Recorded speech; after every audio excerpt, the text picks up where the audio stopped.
ইনি হচ্ছেন করিম শেখ। গত 15 বছর ধরে লাশ দাফন কাফনের কাজ করছেন। কত শত বেওয়ারিশ লাশকে শেষ আশ্রয় দিয়েছেন তার কোনো হিসেব নেই। রতন ছেলেটা নতুন যোগ দিয়েছে তার সাথে। সে সাহসী, তবে এখনো লাশের মায়া পুরোপুরি কাটাতে পারেনি। আজ রাতে তারা নদীতে ভেসে ওঠা একটা অজ্ঞাত তরুণীর লাশ দাফন করতে এসেছে। আজ এত রাত করলা যে? আর কইেন না, থানা থেকে ছাড়পত্র পাইতে রাত হইয়া গেল। রতন, ধর লাশটা, সাবধানে নামা। তারা দুজনে ধরাধরি করে লাশটি ভ্যান থেকে নামিয়ে ভেতরে নিয়ে যাচ্ছে। হ্যারিকেনের স্বল্প আলোয় গোরস্থানের চারপাশটা খুব একটা দেখা যাচ্ছে না। লাশটি মাটিতে নামিয়ে রাখতেই রতনের চোখ পড়ল লাশের গলায় থাকা একটা দাগের উপর। ভাইজান, একটা জিনিস খেয়াল করছেন? কি জিনিস? মাইয়াটার গলায় কিসের জানি একটা দাগ। মনে হইতেছে চিকন চেইন বা সুতা কিছু একটা পরানো আছিল, কিন্তু ওই জিনিসটা এখন আর নাই। কেউ হয়তো খুইলা নিয়ে গেছে। আরে বাদ দে তো, কত কিছুই তো থাকতে পারে। এখন আজাইরা চিন্তা বাদ দিয়া কামে হাত লাগা। জব্বার ভাই, কোদালটা দেন, কবর খোঁড়া শুরু করি। এই নাও করি, তোমরা কবর খোঁড়ো, আমি তাহলে পানি আনতে যাই। জব্বার আলী পানি আনতে চলে গেলেন। করিম আর রতন কবরের জায়গা মাপতে লাগলো। হঠাৎ করেই চারপাশের বাতাসটা কেমন যেন ঠান্ডা আর ভারী হয়ে এসেছে। একটা ভেজা স্যাঁতসেঁতে গন্ধ নাকে এসে লাগছে তাদের, যেন নদীর কাদা পানির গন্ধ।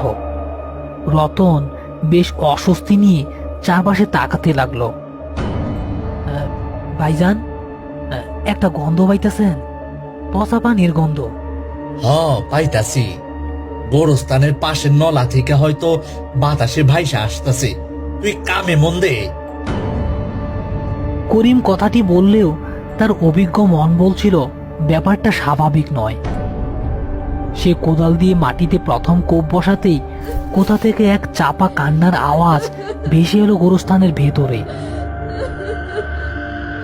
কান্নার শব্দটা করুণ এবং যন্ত্রণাদায়ক, যেন কেউ পানিতে পড়ে ডুবুডুবু অবস্থা থেকে কাঁদছে।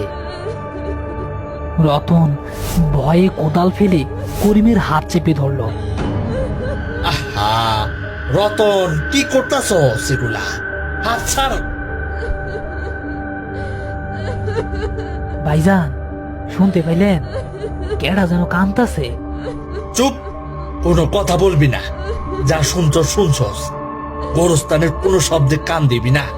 মনে করবি কিচ্ছু শুনস নাই। আয় তাড়াতাড়ি কাম শেষ করি। করিম মুখে সাহস দেখালেও তার কপালে বিন্দু বিন্দু ঘাম জমেছে। সে বুঝতে পারছিল আজকের রাতটা অন্য রাতের মতো সহজ হবে না।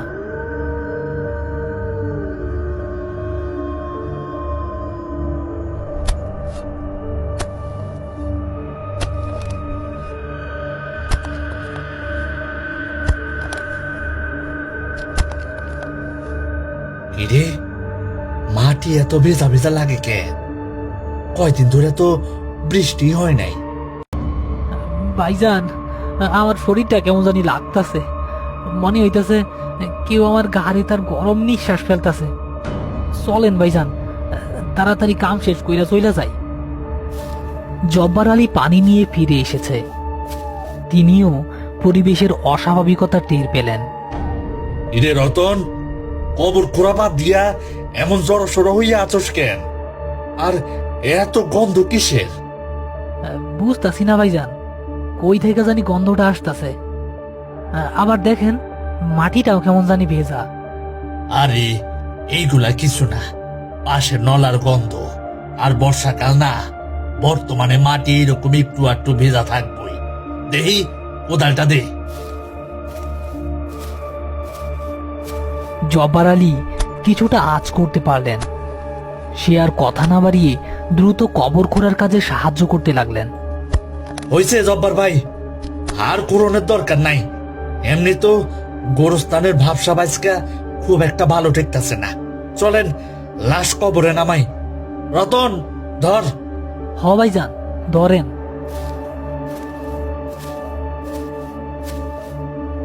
লাশ কবরে নামানোর সময় ঘটল আরেক অঘটন। লাশটা কবরে নামাতেই কবরের ভিতর থেকে পরিষ্কার পানি বের হতে শুরু করলো, যেন কোনো ঝর্ণার মুখ খুলে গেছে। অল্প সময়ের মধ্যেই কবরের নিচে পানি জমে গেল। আস্তাগফিরুল্লাহ, এইটা কি দেখতাছি? কবরের তলে পানি আসে কই থেকে? ভাইজান, আমার আর এক মুহূর্তে ওইখানে থাকতে ইচ্ছা করতেছে না। আমার মনে হইতাছে লাশটা লাশটা আমার লোকে কিছু একটা করতে চায়। আর একটাও কথা না, যা হওয়ার হইছে মাটি চাপা দে, তাড়াতাড়ি কর। করিম বিছানা থেকে উঠে গিয়ে দেখলো বাইরে আকাশ পরিষ্কার, বৃষ্টির ছিটে ফোঁটাও নেই। শব্দটা আসছে তার ঘরের ভেতর থেকেই। সে অবাক হয়ে দেখল তার ঘরের চালের এক কোণা থেকে টপ টপ করে পানি পড়ছে। কি আজব কারবার! বাইরে কোনো বৃষ্টি নাই, অথচ ঘরের চাল দিয়া পানি পড়ে। এ পানি পড়ে কই থেকে? করিম একটা বাটি এনে পানির নিচে রাখলো, কিন্তু তার অস্বস্তি কাটলো না। সে জানালার কাছে গিয়ে দাঁড়াতেই দেখলো উঠানের কোনায় রাখা জলের ড্রামটার পাশে কেউ একজন দাঁড়িয়ে আছে।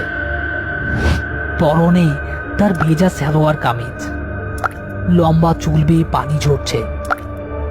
মুখটা স্পষ্ট দেখা না গেলেও করিমের বুঝতে আর বাকি রইল না, এটা আর কেউ নয়, আজ রাতের সদ্য দাফন করা সেই তরুণী। কে কে ওইখানে? কথা বলেন না কেন?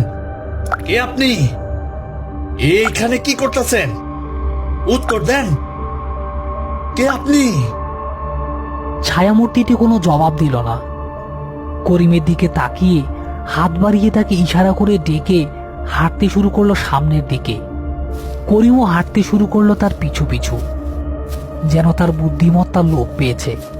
সে জানে না সে কোথায় যাচ্ছে। দাঁড়ান বলতাছি, কে আপনি? দাঁড়ান। হাঁটতে হাঁটতে করিম নদীর ঘাটের সামনে চলে এসেছে। এসে দেখল নদীর ধারে যেখান থেকে তারা গতকাল মেয়েটির লাশ উদ্ধার করেছিল, ঠিক সেখানেই হুবহু আরেকটি মেয়ের লাশ পড়ে রয়েছে। ছায়ামূর্তিটি লাশের কাছে গিয়ে কি এক করুণ আকুতি করতে করতে প্রবেশ করলো তার ভেতরে। করিমের দৃশ্য দেখে জ্ঞান হারানোর উপক্রম। সে কোনো মতে সেখান থেকে জীবন নিয়ে পালিয়ে যায়। সেদিন রাতে করিম স্বপ্নে দেখল শিরিন নামের সেই মেয়েটি একটি সাদা পোশাক পরে তার দিকে তাকিয়ে হাসছে। তার মুখে আর কোনো কষ্ট বা আকুতি নেই, বরং তার মুখে এক ধরনের প্রশান্তির হাসি।